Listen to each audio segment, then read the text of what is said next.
Muy bien, entonces ese es el tema sobre un siervo para su gloria, basado primordialmente en el libro que el pastor Miguel ha escrito en cuanto a eso. Hoy corresponde el capítulo número 10, titulado Sed un siervo de influencia.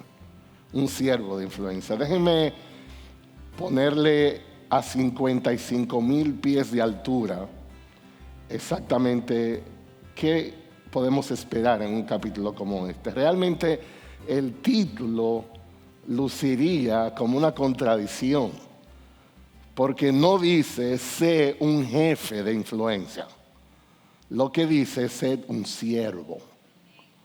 Y eso de por sí presenta el desafío en cuanto a esto.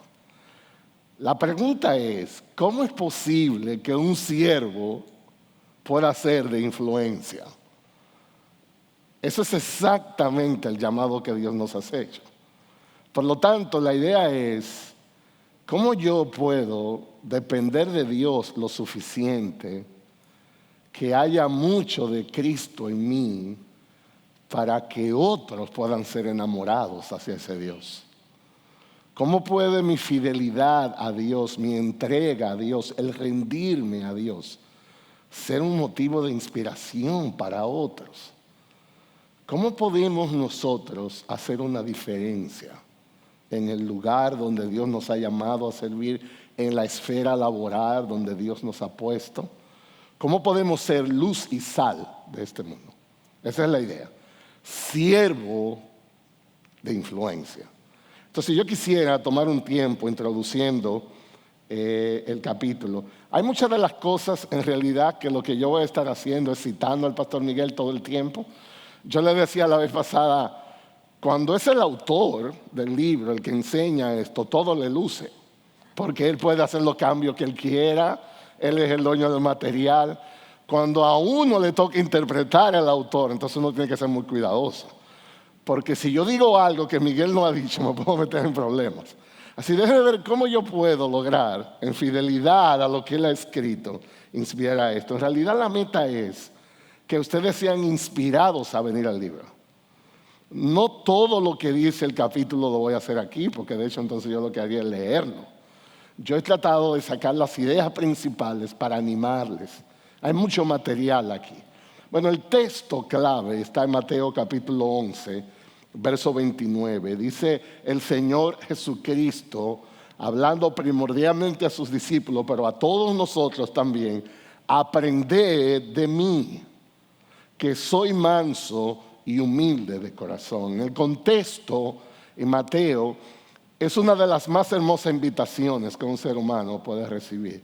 Jesús está hablando a personas cansadas, no solamente en lo físico, sino en lo emocional. Gente frustrada, gente que tiene dificultades, gente que planifica hacer una cosa y le sale otra. Uno tiene unas expectativas y la realidad resulta ser muy diferente. Y a personas que experimentan esa carga espiritual, emocional y aún física, Jesús ofrece descanso para el alma.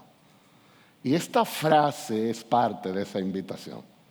Y una de las maneras como Jesús enseña a sus discípulos que el descanso está íntimamente ligado a aprender.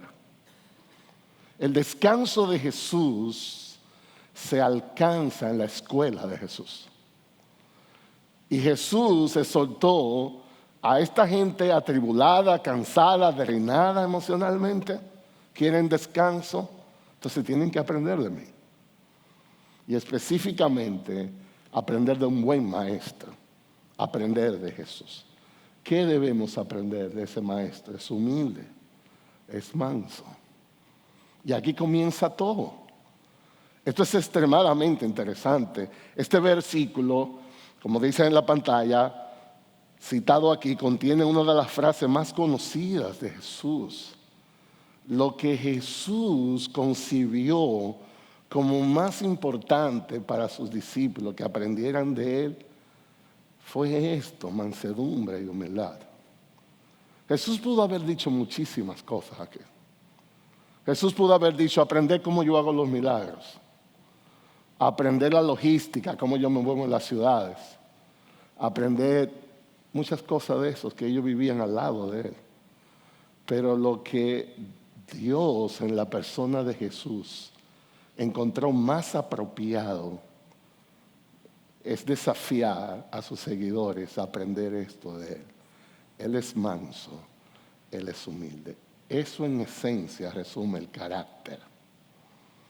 Lo que Jesús está diciendo es, antes de cualquier otra cosa, antes de intentar influenciar, antes de intentar hacer cualquier diferencia, antes de embarcarnos a logros, éxitos, objetivos, hay una cosa básica aquí primero. Tienes que aprender de mí. Tienes que aprender a ser manso y humilde de corazón. Citando las palabras de Miguel, dice, con estas palabras, el Maestro Jesús ayudaba a sus discípulos a entender que el liderazgo del reino, de eso es que estamos hablando aquí, de los cielos, es radicalmente distinto al modelo que ellos habían conocido hasta ese momento. Si vamos a ser seguidores de Jesús, si vamos a estar abrazando el desafío de impulsar el reino de Dios, lo que necesitamos son líderes, siervos. Eso es algo muy contradictorio a lo que era normal allá.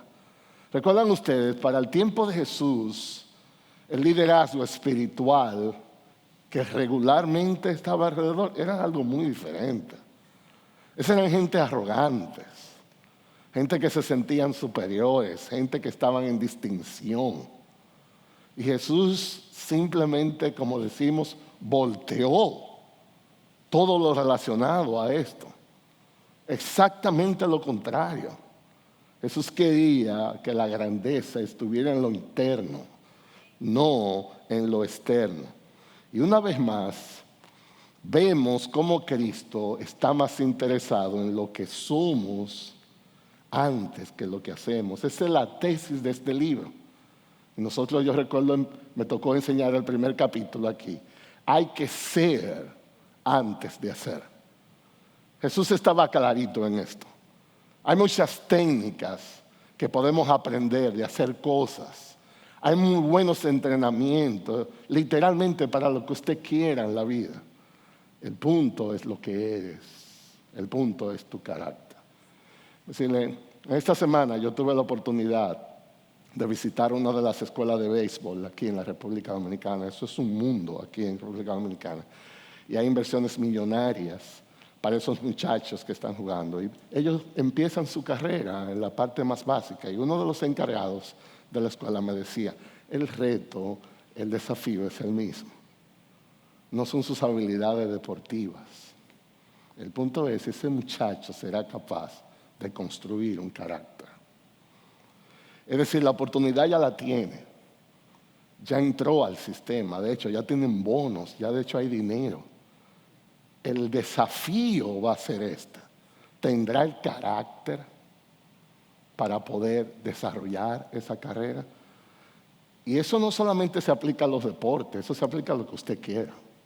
Hay profesionales excelentes en su rama técnica, pero su carácter simplemente destruye lo que sus habilidades pueden lograr. Si nosotros analizamos, como dice aquí, la historia redentora, creemos que sería fácil afirmar que la principal piedra de tropiezo de los líderes cristianos ha sido el orgullo humano.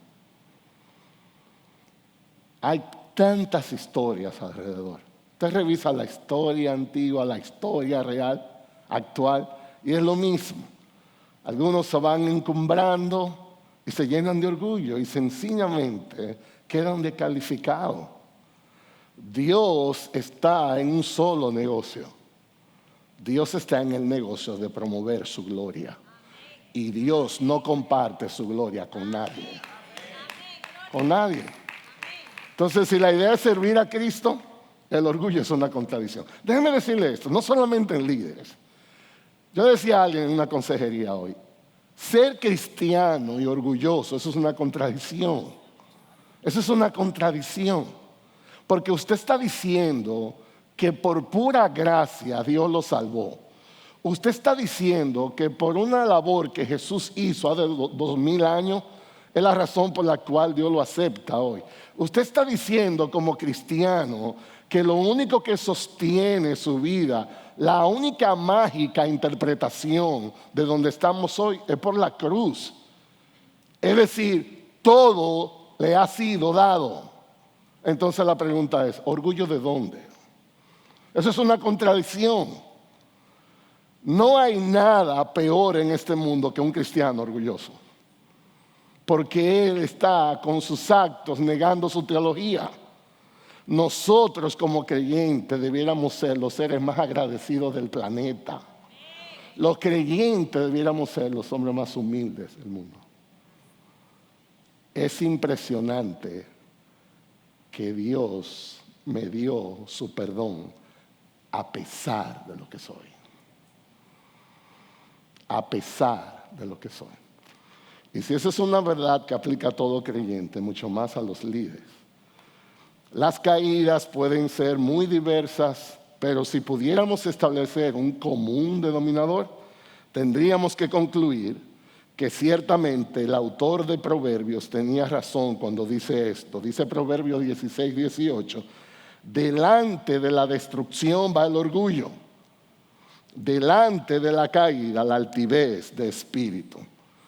Oigan la idea, ¿cuál es? Cuando la destrucción va anunciada, hay unos vientos huracanados que van adelante. Se llama el orgullo. Cuando la caída es anunciada, hay unos vientos que van adelante que se llama altivez de espíritu. La gente que trabaja en meteorología, ¿verdad? Cuando eso funciona, yo estoy hablando. Esa gente tiene unos aparatos, tienen muchísima tecnología, que ellos son capaces de ver la presión del viento, ellos ven el movimiento de las aguas, ellos son capaces por sonidos de detectar movimientos irregulares y ellos anticipan cosas. Ellos son capaces de poder decir, mañana en la tarde recojan, va a haber agua.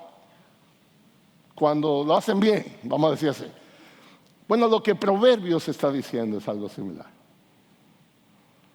Cuando usted ve a una persona llena de sí misma, que habla mucho de yo, mi, cuando usted ve una persona que cree que es más inteligente que todo el mundo, cuando usted ve una persona que le cuesta perdonar, cuando usted ve una persona que parece estar enamorado del mismo, prepárese, que la caída no está lejos.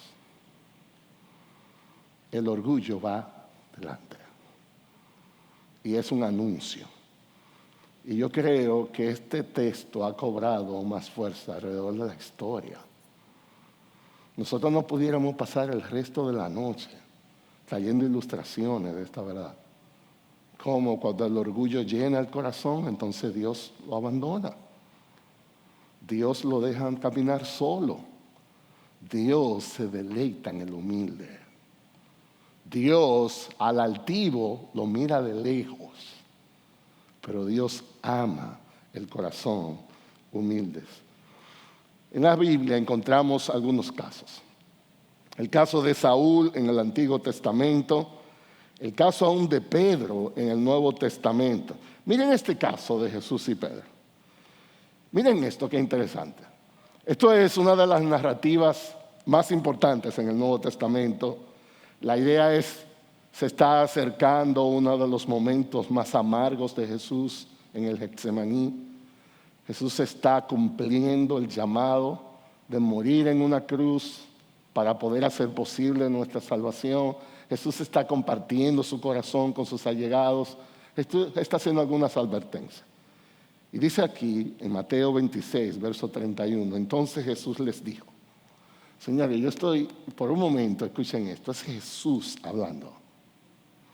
Jesús les dijo, esta noche todos vosotros os apartaréis por causa de mí. Pues escrito está, citó el Antiguo Testamento ahora, heriré al pastor y las ovejas del rebaño se dispersarán. Pero después de que yo haya resucitado, iré delante de vosotros a Galilea. Jesús no está jugando. Estas son una de las declaraciones más profundas en el ministerio terrenal de Jesús. Hay mucha teología aquí en esta frase. Jesús anuncia su crucifixión, algunas implicaciones de todo esto. Jesús anuncia su resurrección. Jesús está anticipando su reino. Y escuche usted la reacción entonces de Pedro. Ustedes saben, yo digo que Pedro está en este grupo como para consolarnos un poco a nosotros. Porque en todos los líos que hay con los discípulos, Pedro está en el lío. Así que uno se identifica un poquito con Pedro. Oigan lo que se le ocurrió a Pedro decir. Respondiendo, primero, ¿quién le está preguntando a Pedro para hablar?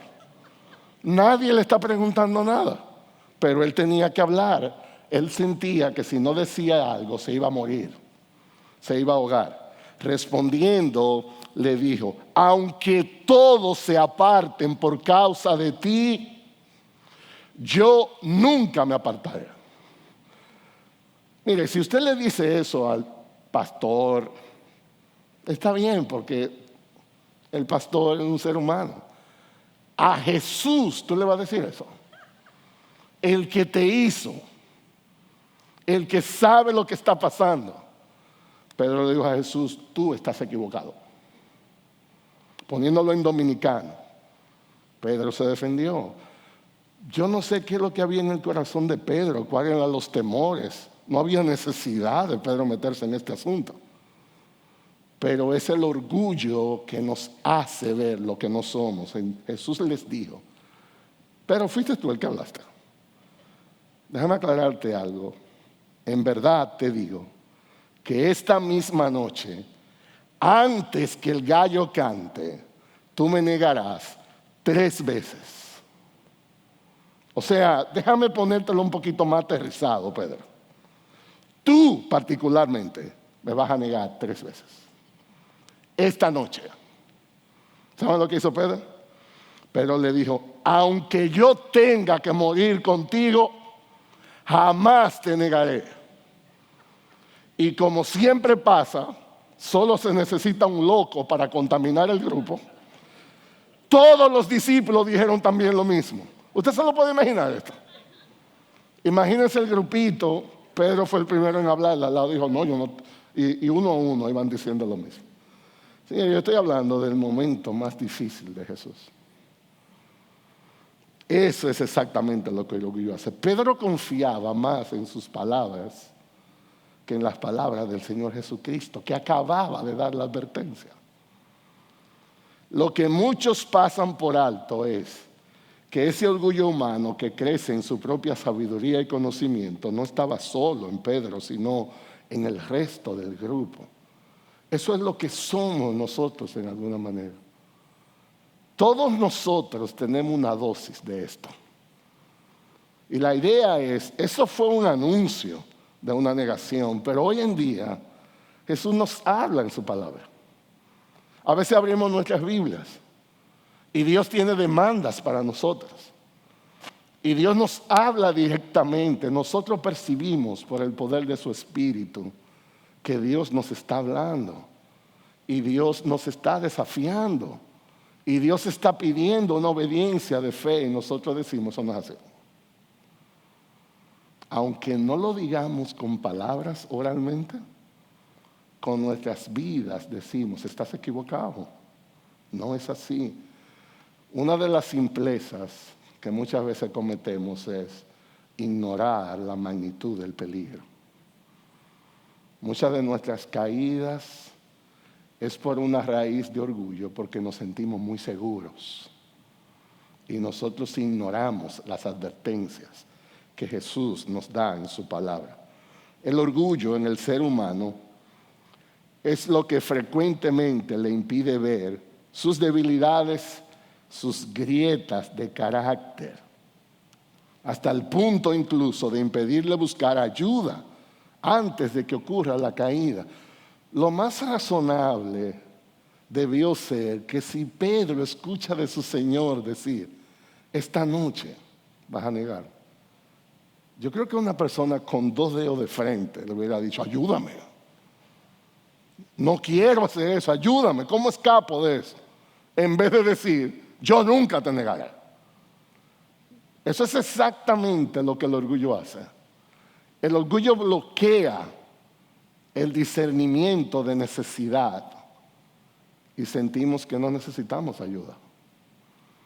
Y en vez de estar arrodillados, clamando ayuda a nuestro Dios, nos sentimos tan competentes que lo que hacemos es que nos acercamos al peligro. Ese es el problema que el orgullo tiene en nuestro corazón. Ya hemos mencionado que el líder necesita modelar lo que quiere ver en sus discípulos y ese modelo necesita ser perpetuado en el tiempo. Entonces, de nuevo, el tema aquí clave es ¿cómo podemos nosotros ser siervos que podamos influenciar a otros por la manera como vivimos delante de Dios? ¿Cómo modelar a otros una vida de fe? ¿Cómo modelar a otros tener una dependencia de nuestro Dios? ¿Cómo en circunstancias mostrar confianza en sus promesas? ¿Cómo en otras circunstancias agonizar rogando ayuda y liberación?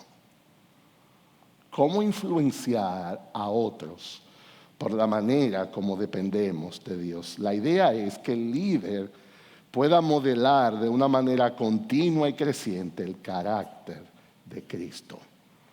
El carácter de Cristo. Y que los discípulos puedan aprender, puedan imitar, a seguir. Y ustedes se están dando cuenta que en la medida en que avanzamos, es mucho más específico la necesidad de hablar del carácter primero. Modelamos por el carácter, no necesariamente por las habilidades. Y cada líder necesita llevar a cabo sus responsabilidades desde una posición que le permita influenciar a los demás. Déjame hacer una anotación aquí. Hemos usado mucho esa palabra influenciar, sobre todo con el tema de los líderes. Nosotros creemos, y aquí hablo a los líderes o futuros líderes, nosotros creemos que si Dios te llama a una posición de liderazgo, es no negociable que tiene que tener capacidad de influenciar. El liderato está en esencia definido por tu capacidad de influenciar a otros. Cuando nuestra vida pasan desapercibidas, no marcamos diferencia en cuanto a nada, entonces es obvio que no hay ningún liderato. Liderato es sinónimo de influencia. Lo que estamos hablando es cómo ser un líder que influya para bien. Cómo ser un líder que pueda enamorar a otros de Jesús.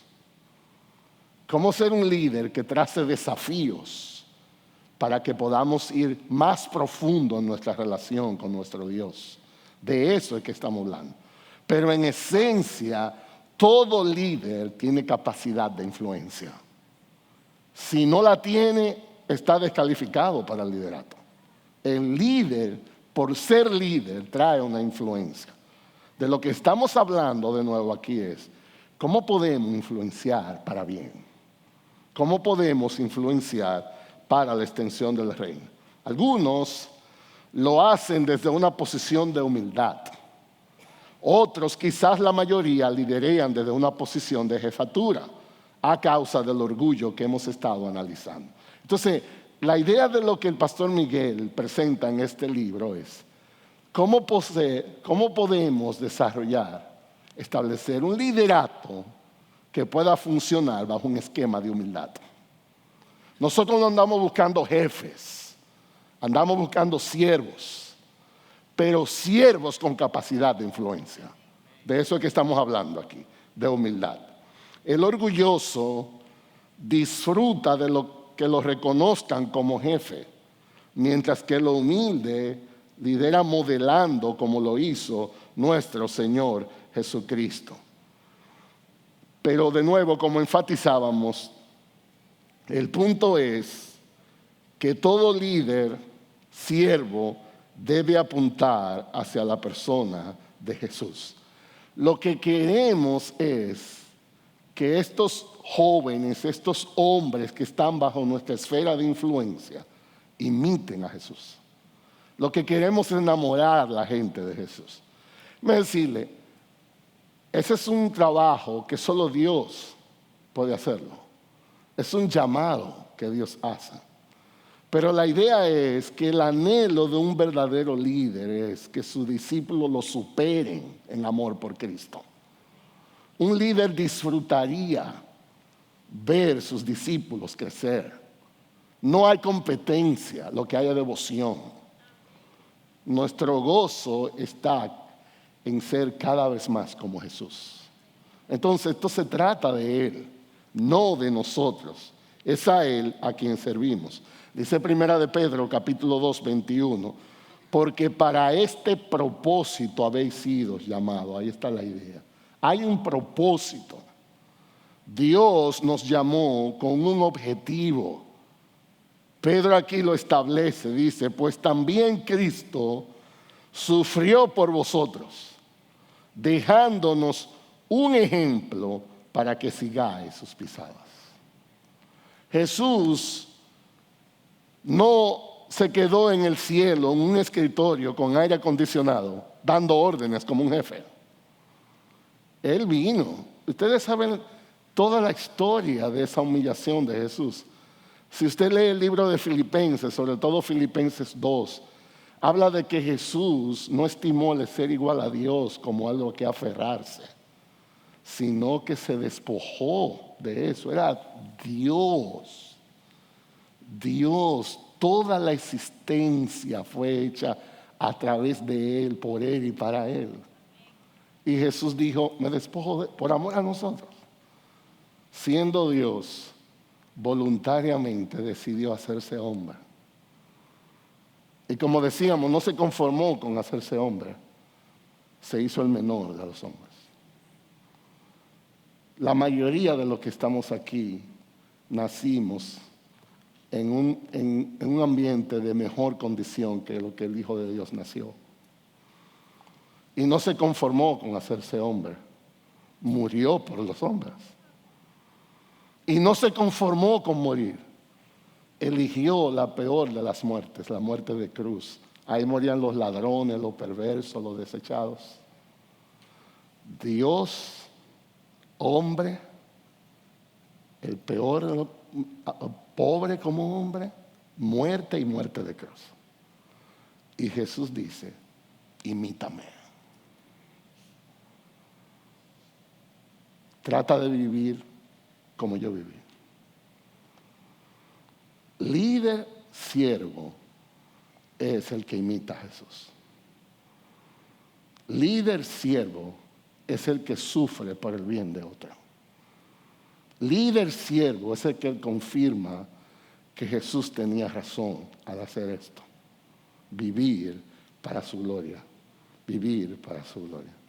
En el mundo, secularmente hablando, los líderes frecuentemente hacen uso de su poder, hacen uso de su autoridad que manejan y por tanto su interés primario es lograr el sometimiento y la sujeción de aquellos a quienes lideran, más que lograr transformación de su carácter.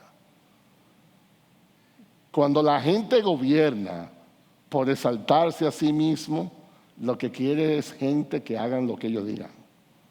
El líder siervo tiene una meta y es transformar gente. Son dos cosas diferentes. Un buen ejemplo en la historia reciente sucedió en los Estados Unidos cuando el presidente Richard Nixon estaba ahí. Ese señor Charles Colson era como el mano derecha. Fue una persona muy íntegra. Esa fue una persona que trabajó desde la elección, era una persona de logística, una persona muy preparada. Y básicamente llevó al presidente Nixon a la presidencia. Inicialmente, la historia cuenta que era un hombre de mucha integridad. Se cuenta de él que cuando llegaban regalos, por ejemplo, de Navidad, él no los recibía, porque él decía que eso podía comprometerlo. Exhibió mucha integridad, pero en la medida en que el gobierno creció, entonces se llenó de orgullo. Él es acusado de uno de los acontecimientos históricos más penosos en los Estados Unidos, porque se envolvió en engaño para hacer posible la reelección del presidente y terminó en la cárcel. Y él en una entrevista decía, la razón por la que hice todo esto es porque yo sentí en un momento que era imprescindible para la nación que nosotros siguiéramos gobernando. O sea, él decía, si nosotros no gobernamos se destruye la nación. Pero la historia está ahí, que él fue encarcelado, Nixon renunció a la presidencia y Estados Unidos siguió como nunca antes. Es el orgullo lo que hace eso. El único líder indispensable es Jesús. Pero así es como nos engaña el poder. Nos va embriagando, nos va persuadiendo, nos va haciendo creer que somos indispensables. Y esa no es la mentalidad de un siervo. Aquí hay un solo jefe, se llama Jesucristo. Todo el resto somos indios, por así decirlo. Somos siervos, instrumentos. Dios nos usa cuando Él quiere, como Él quiere. Todos tenemos una vida útil. Unos entran, otros salen, y el reino de Dios se sigue extendiendo. Porque Dios no necesita nuestra ayuda. Es un honor servir a nuestro Dios. Esa es la mentalidad del siervo. El pueblo hebreo entró a la tierra prometida y lo hizo sin el gran Moisés. Señores, piensen por un momento, Moisés fue el gran hombre de Dios. De hecho, se dice que no hubo un hombre más humilde que Moisés. Y Moisés no pudo entrar a la tierra prometida. Y aún el pueblo hebreo pensaba que Moisés era indispensable para eso. Y Dios continuó su historia, aún a pesar de Moisés, porque en vez del gran Moisés, el pueblo de Dios fue dirigido por un gran Dios. Dios sigue siendo Dios, nosotros somos sus siervos. Esa es la introducción de la clase. Ok, así que acomódense. Vamos a hablar de la influencia de un líder entonces, porque esto es importante. Pienso que lo que el pastor Miguel hace en el capítulo es resaltar un poco más la necesidad de esa influencia como líder. La influencia de un líder.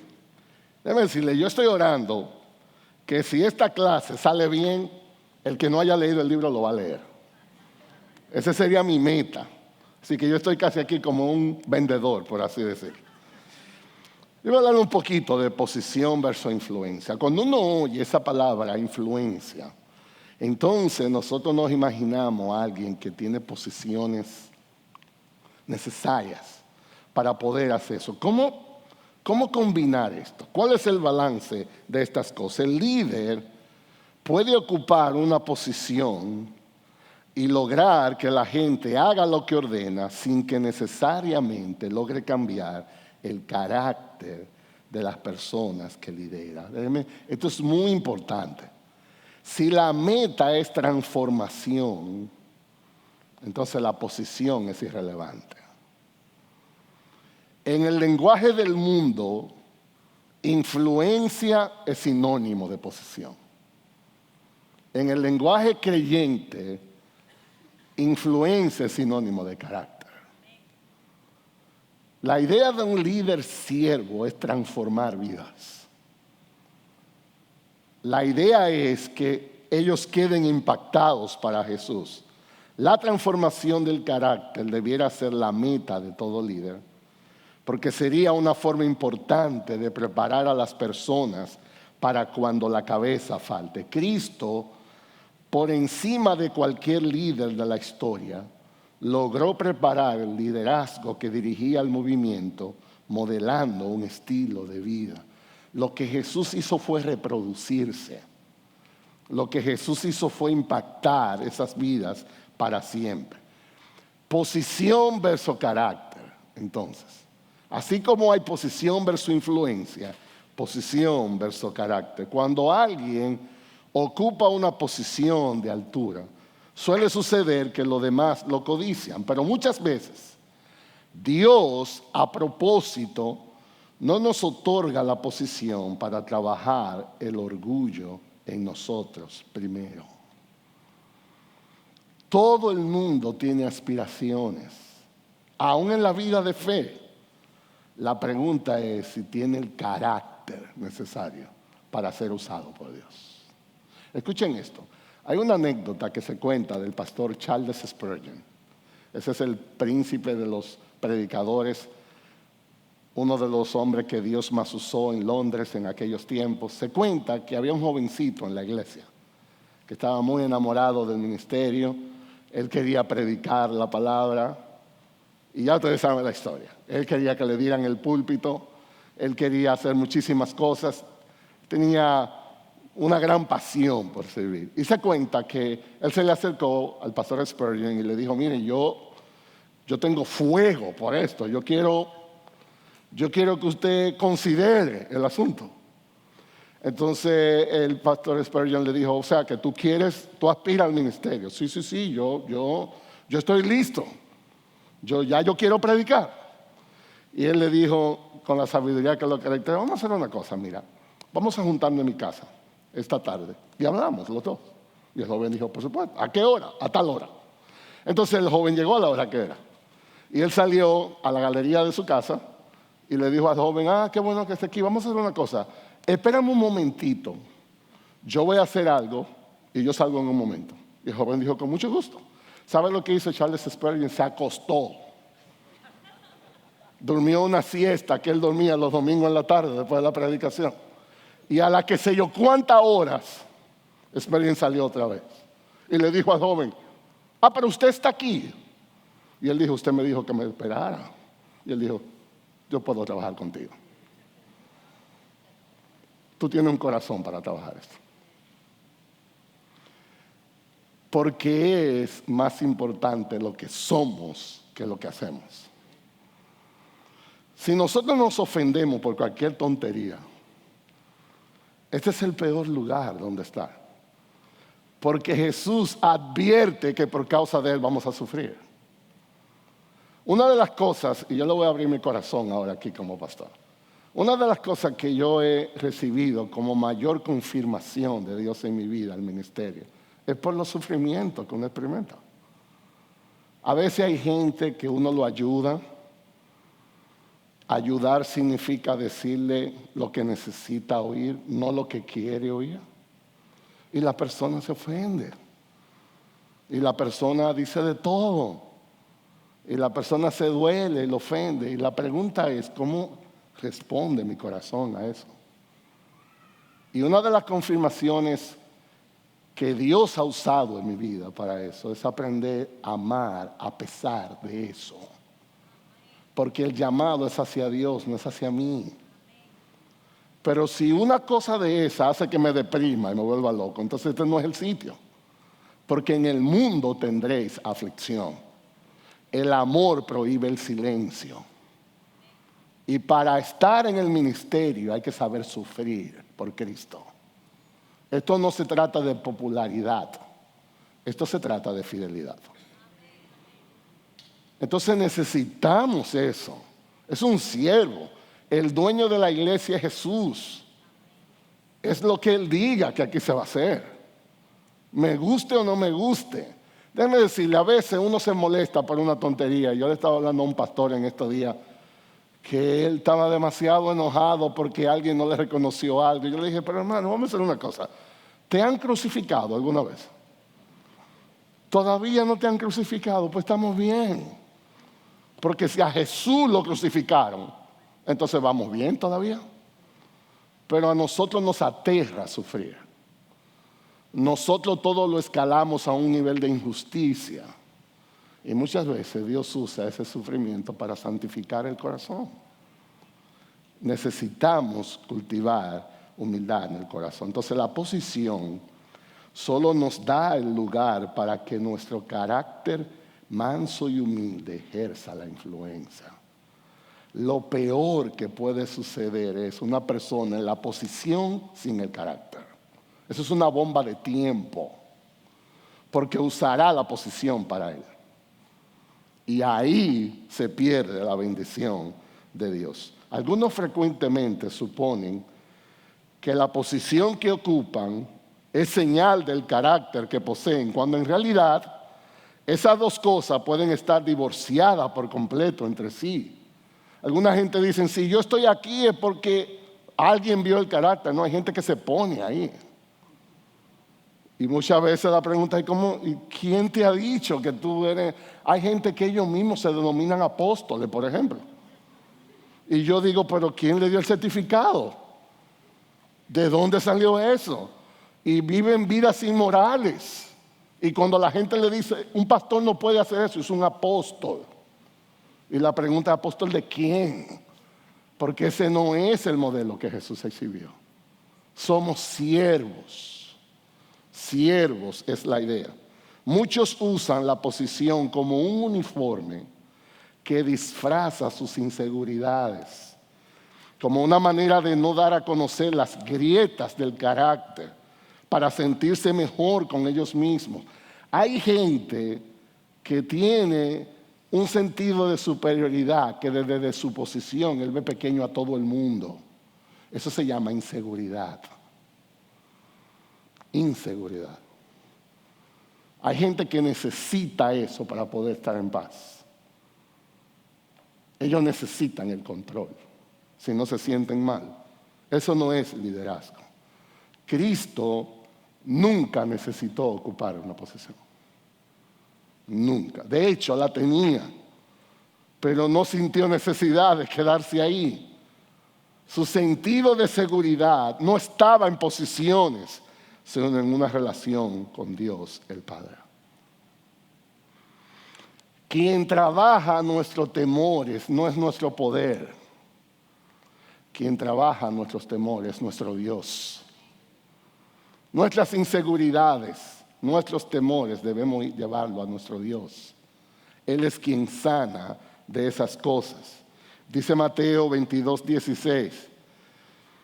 Estos son los enemigos de Jesús, hablando a Jesús, señores. Los enemigos reconocieron eso.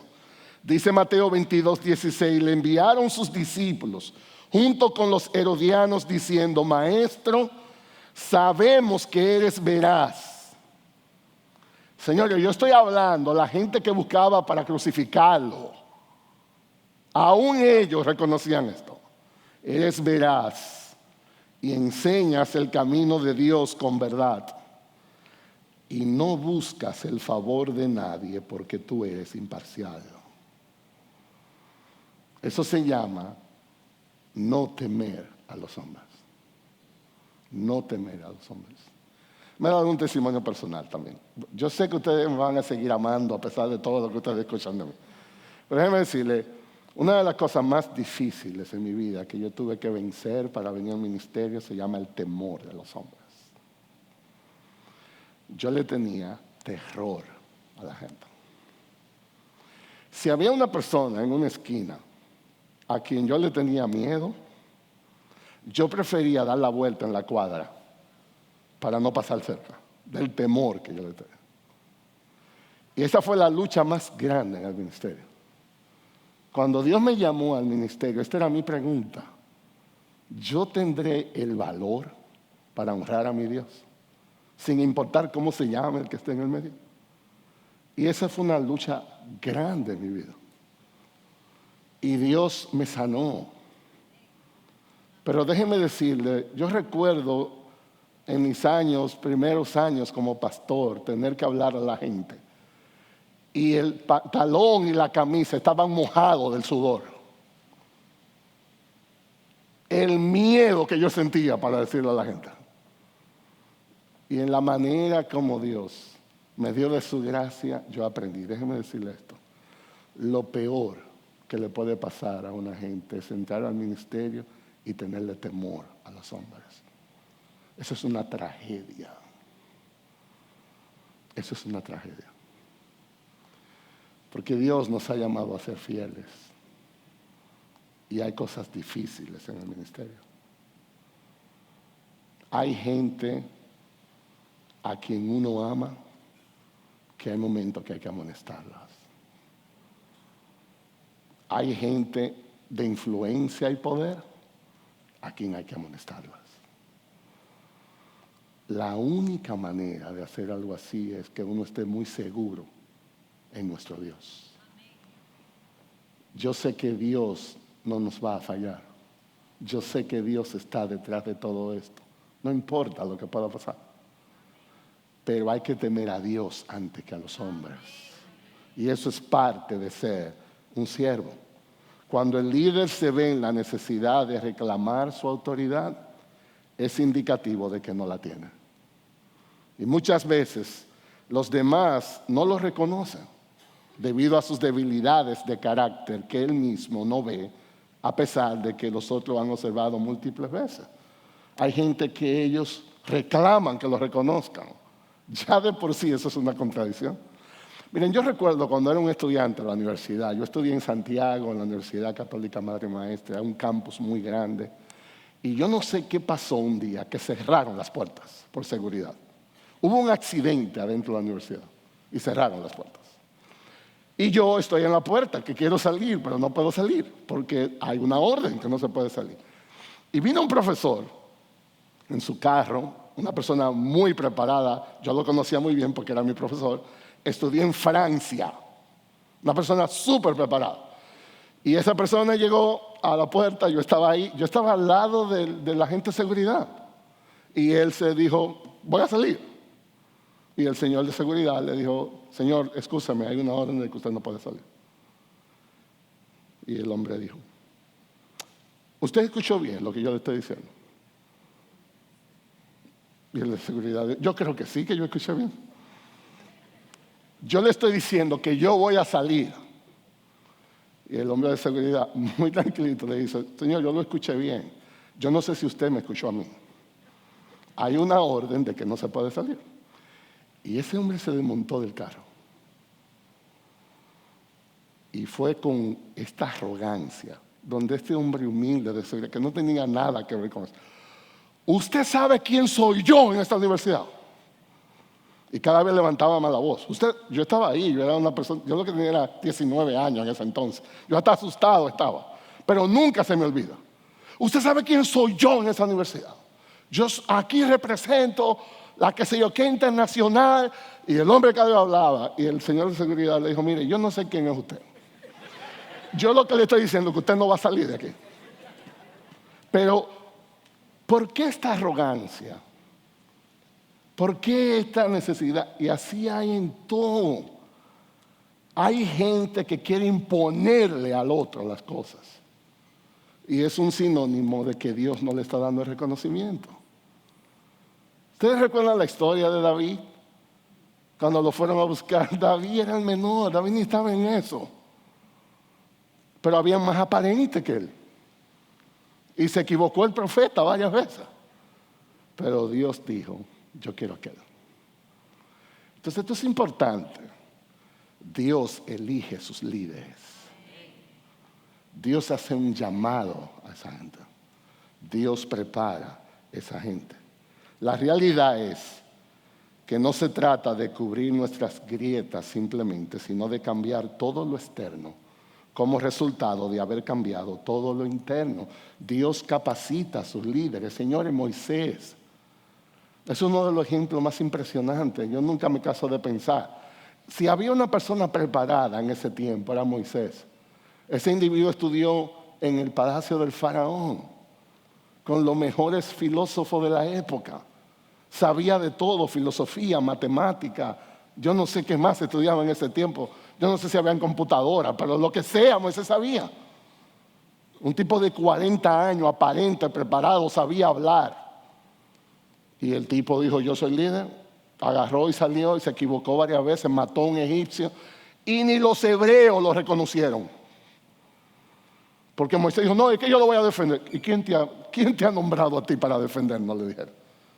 O sea, este individuo, con todas las cualidades que hoy la sociedad diría, este puede ser el presidente de la nación. Dios dijo, tú no estás listo. ¿Y saben a dónde lo mandaron? A cuidar vaca. oveja, lo que sea. 40 años. Yo no estoy hablando de que lo mandaron a la finca por un fin de semana para calmarlo. 40 años. Y ya Moisés, cuando Dios lo llamó, él dijo, yo no sé hablar, yo no sé ni qué decir, me gusta ahora. Esto es una escuela rara, la de Dios. Entonces, ¿qué pasaba con Moisés? No estaba listo. ¿Saben por qué no estaba listo? No porque no tenía las habilidades. Le faltaba lo más importante. Le faltaba el corazón. Eso solo lo hace Dios. Dios da el corazón a sus siervos. Sin eso no se puede nada. ¿Cómo influyen el orgullo y la humildad en todo esto? Los líderes que han vivido preocupados por escalar posiciones no han empleado la misma cantidad de esfuerzo en cultivar su carácter. Hay gente que lo que son políticos, por así decirlo, mercadean las posiciones. Y la pregunta es, ¿cuánto tiempo dedican en privado a buscar el rostro de Dios? ¿Qué tan moldeados por Dios están siendo? ¿Qué tan parecido a Jesús están? Esa es la pregunta que hay que hacer. ¿Qué esfuerzo hacen por cultivar un carácter? Falsas motivaciones para el liderazgo. Déjenme compartir con ustedes algunas de ellas. Muchas veces, en primer lugar, lo que impulsa a las personas a desear una posición de importancia es el vacío existencial en que viven. Hay gente que cree que si consigue una posición de influencia se va a llenar. Y las posiciones no llenan a nadie. No llenan a nadie. Se le preguntó en un momento al hombre más rico que existía sobre la tierra, ¿qué usted quiere?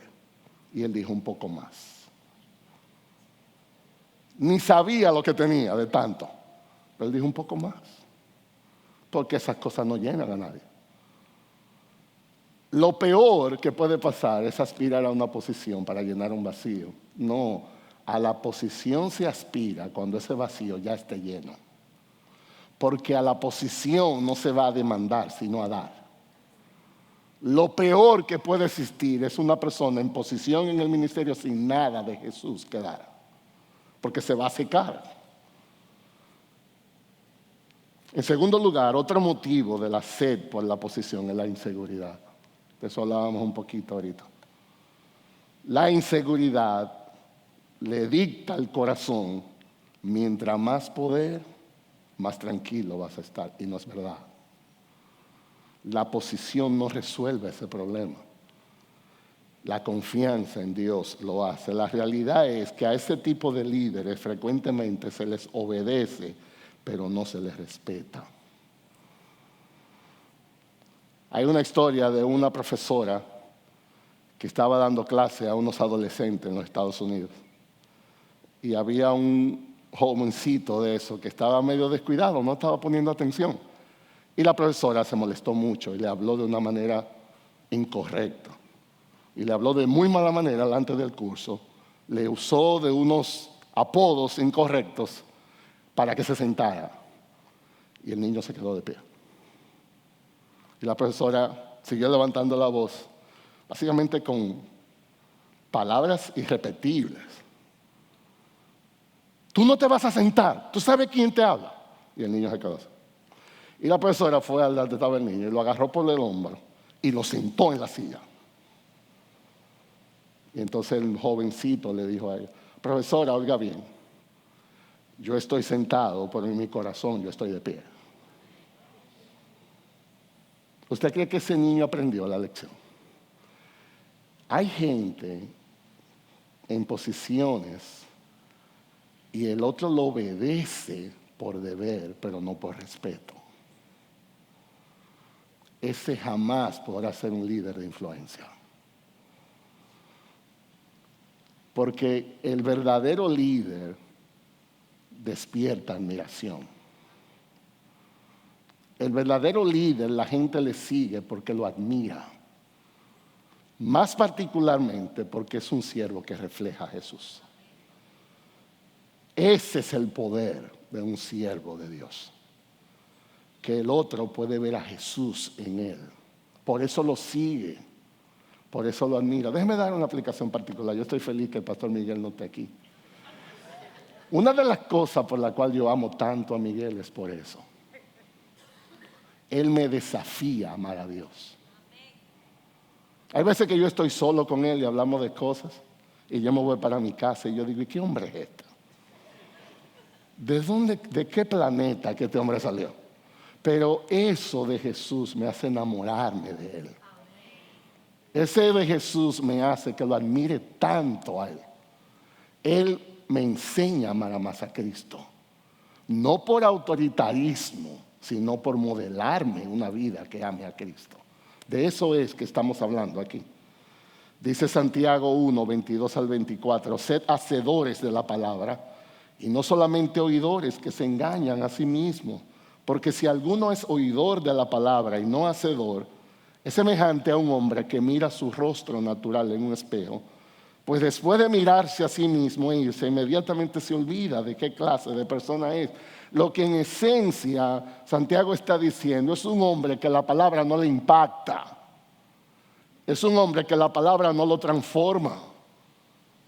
Es un hombre que la palabra le pasa desapercibida. Eso no es de lo que estamos hablando. Si vamos a modelar bien, debemos estar marcados por la palabra. Debemos ser libros abiertos. La palabra de Dios debe tener poder en nuestras vidas primero, para que el otro pueda ver algo de Jesús. Otra falsa motivación es la gente codicia escalar posiciones por su hambre de poder. Hambre de poder. Eso es un problema serio. Eso es un problema serio. Eso es un problema serio aún en la iglesia. Aún en la iglesia. Porque en esencia lo que estamos demostrando es una autopromoción, no necesariamente una autosujeción. Al final, lo que necesitamos es una sólida relación con Dios, que nos permita caminar reconociendo que nuestro sentido de valor y seguridad está en Cristo. No necesitamos esas muletas auxiliares que tampoco nos permiten abarcar lo que buscamos. Hay gente que quiere resolver todos sus problemas diciendo, reconózcanme, reconózcanme. Me molesto si no me reconoces. Me molesto si no me dicen los dones que tengo. Me molesto si no me exaltan al ver las capacidades que puedo exhibir.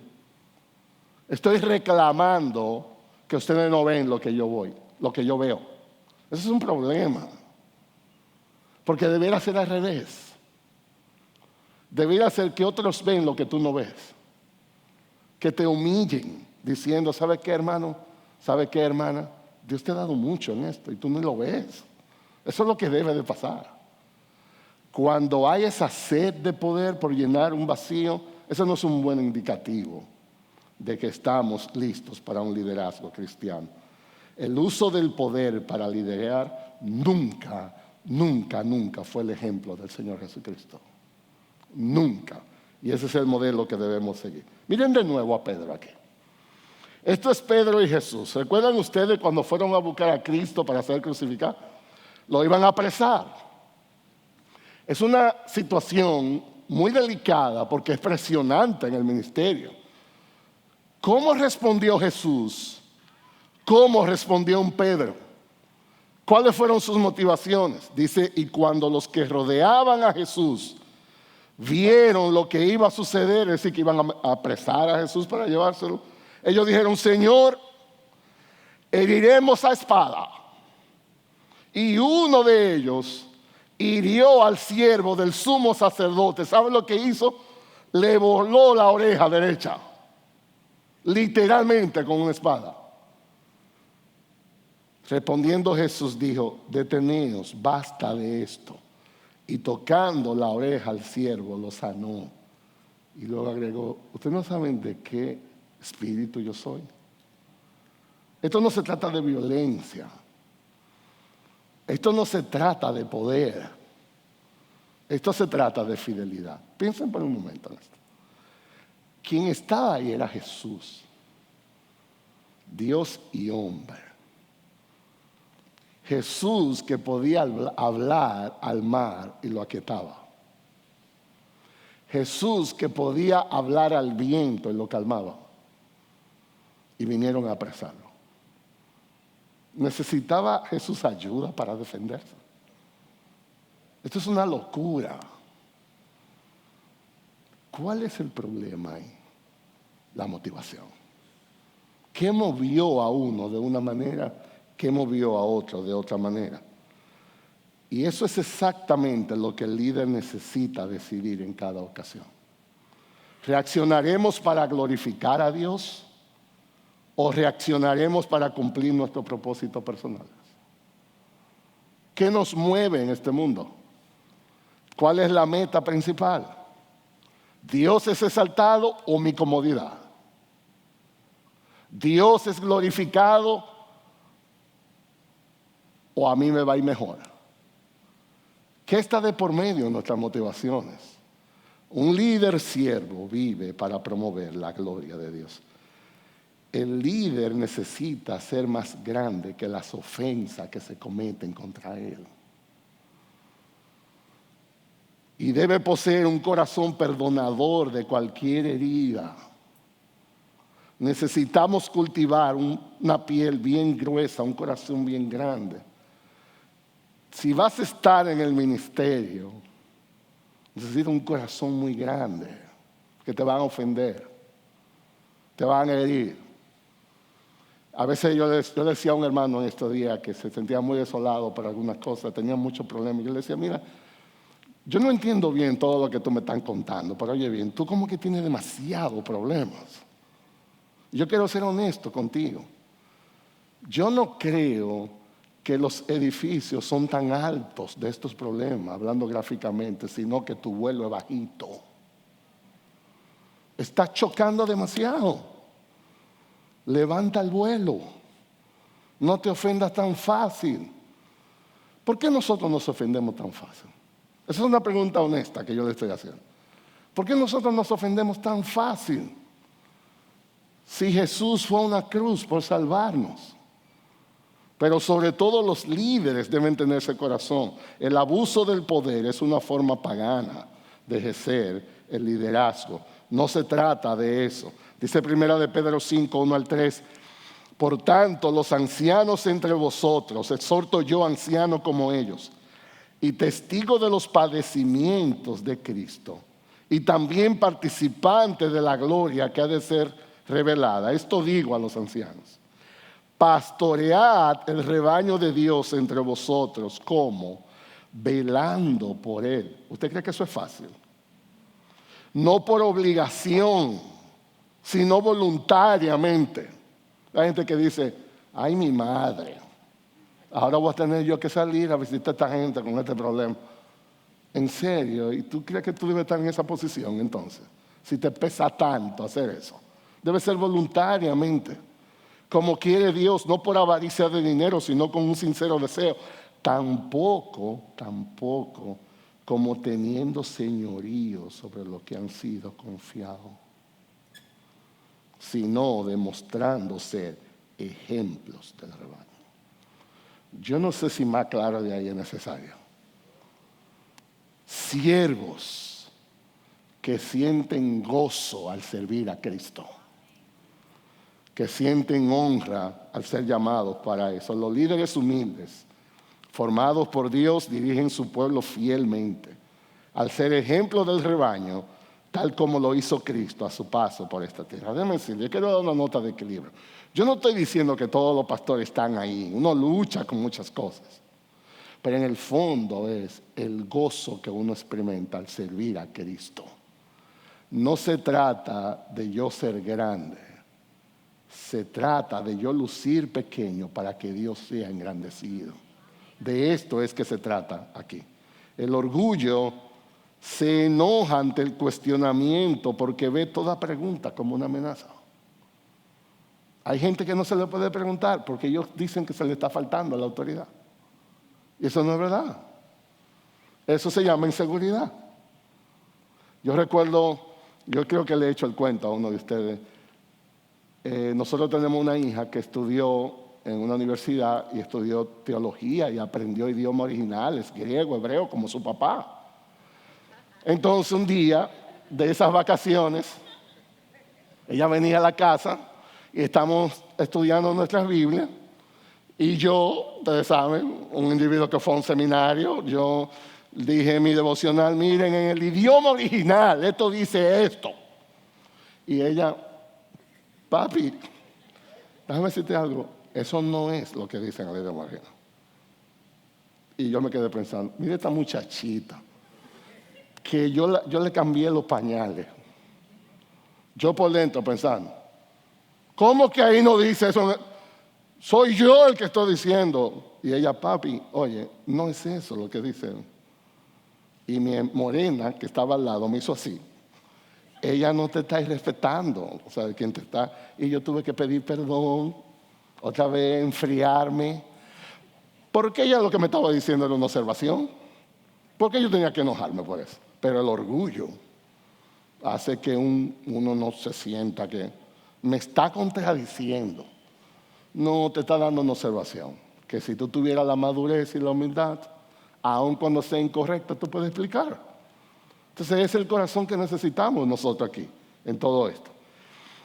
Perfil de un líder orgulloso. Déjame dar 3 cosas particulares, voy a ir más rápido. El líder orgulloso no tolera que otros lideren con él porque percibe a los demás como competencia. Y eso lo hace sentir amenazado una y otra vez. Hay gente que no tolera que otro crezca porque dice me va a tumbar. Eso se llama inseguridad. No debes estar ahí si piensas así. De nuevo, yo no quiero idolatrar a Miguel, pero eso es una de las cosas que yo más amo con Miguel. Él no tiene eso. Él desea que todos crezcan aquí, todos los pastores. Ojalá estudien más, ojalá nos vaya mejor, ojalá podamos tener 40 entrenados aquí y los manda a los seminarios que estudien. Hay gente que jamás haría eso, porque tiene terror que alguien pueda superarlo. Eso es orgullo. Cristo nunca se sintió amenazado y por tanto Jesús nunca dijo, esto hay que hacerlo porque yo soy el Mesías. No, en la Biblia entera usted nunca va a leer eso. Jesús tampoco dijo, eso hay que hacerlo porque yo soy la segunda persona en la Trinidad. No, Jesús no necesitaba, aunque era verdad que era la segunda persona en la Trinidad. Aunque era verdad que era el Mesías, no hablaba así. Segundo, los líderes orgullosos quieren que se desobedezca simplemente porque tienen la posición. Yo hablé y eso es. No, no es así. El orgullo tiende a usar la posición, el poder y aún la personalidad para imponerse al otro. Jesús no fue así. Dice Hechos 4:19, más respondiendo Pedro y Juan le dijeron, vosotros mismos juzgad si es justo delante de Dios obedecer a vosotros antes que a Dios. Dios debe primar, la palabra de Dios debe primar. Carisma versus carácter. Saben que estamos en la época de muchas habilidades. Hay gente que sabe hablar muy bonito, hay gente que usa la multimedia muy bonito y esas son gente de carisma. Estamos hablando de gente que mueve masa, dirían. La pregunta, ¿y el carácter? ¿Y el carácter entonces? El carisma puede comprarle a algunas personas y seguidores a un líder, pero no lo sostendrá en el momento de la crisis. El carisma no sostiene a nadie en un momento de crisis. Es el carácter, las convicciones formadas a partir de la palabra de Dios lo que sostiene a un líder en medio de la crisis. Hay gente populares, pero se queman en el primer examen de moralidad. Necesitamos no gente con habilidades simplemente, sino gente temerosa de Dios. Desafortunadamente vivimos en medio de una generación que no está convencida de ninguna verdad. Y eso la vuelve inestable. La gente cree lo que le conviene. No hay verdad absoluta. Y eso dificulta aún más esto. En tercer lugar, el líder orgulloso quiere lucir bien ante los hombres. Para él es más importante la opinión humana que la de Dios. Eso es un serio problema en el liderazgo cristiano.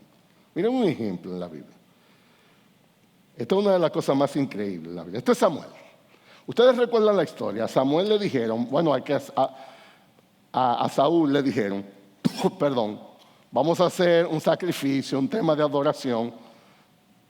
Él no tenía las cualificaciones para eso. Debía esperar al profeta. Se desesperó. No supo manejar las presiones. Prefirió violar un mandamiento de Dios antes de quedar mal con la gente. Y cuando llegó el profeta Samuel, ya ustedes saben lo que le esperó. Miren un hombre sin convicción bíblica ante esta presión de un conflicto. Esta es una ilustración excelente para nosotros. Entonces Saúl dijo a Samuel, bueno, he pecado. En verdad he quebrantado el mandamiento del Señor y tus palabras, porque temí al pueblo y escuché su voz. Hasta ahí luce excelente. Si nosotros tomamos el verso 24, esto es lo que se llama confesión y arrepentimiento. Está excelente, excepto por lo que sigue. Verso 25, ahora pues yo te ruego que perdones mi pecado y vuelvas conmigo para que adore al Señor. Ese volver conmigo tiene una implicación, vamos a verlo.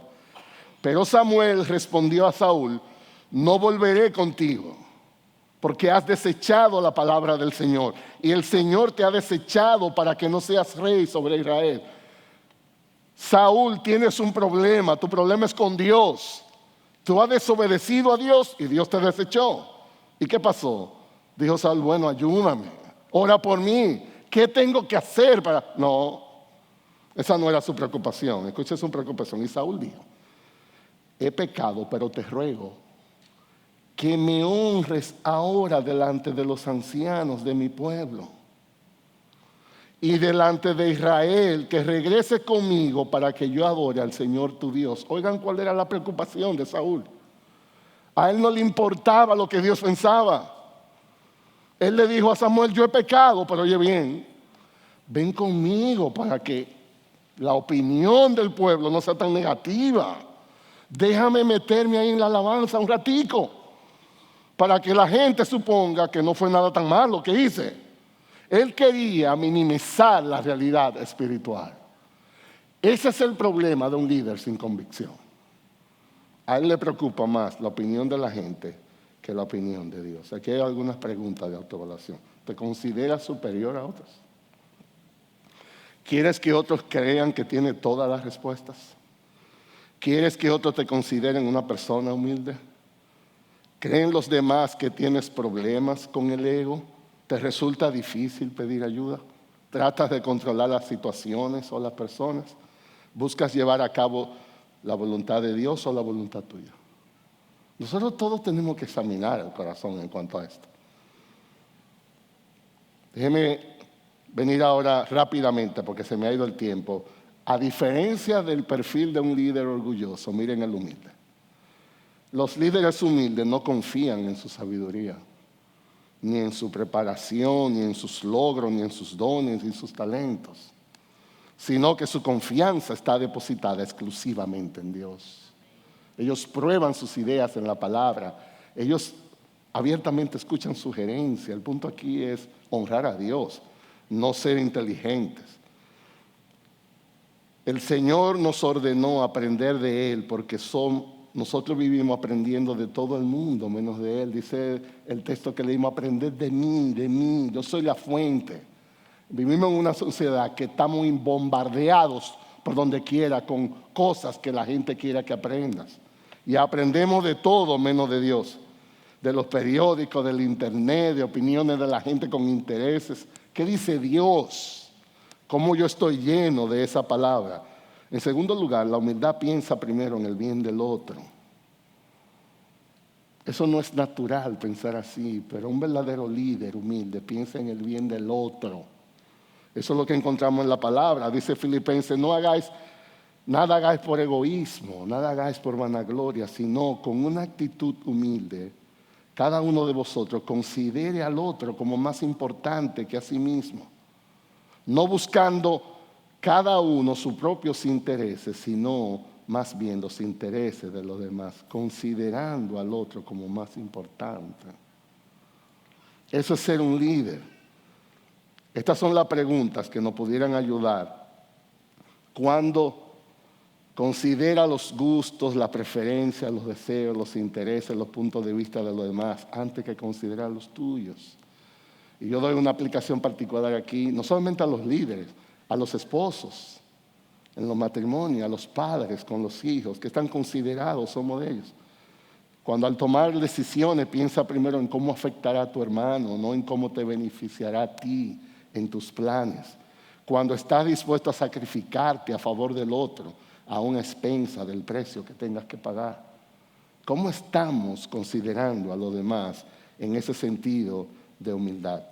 Dice, sed de una misma mente. Y déjenme ir a la reflexión final para terminar aquí.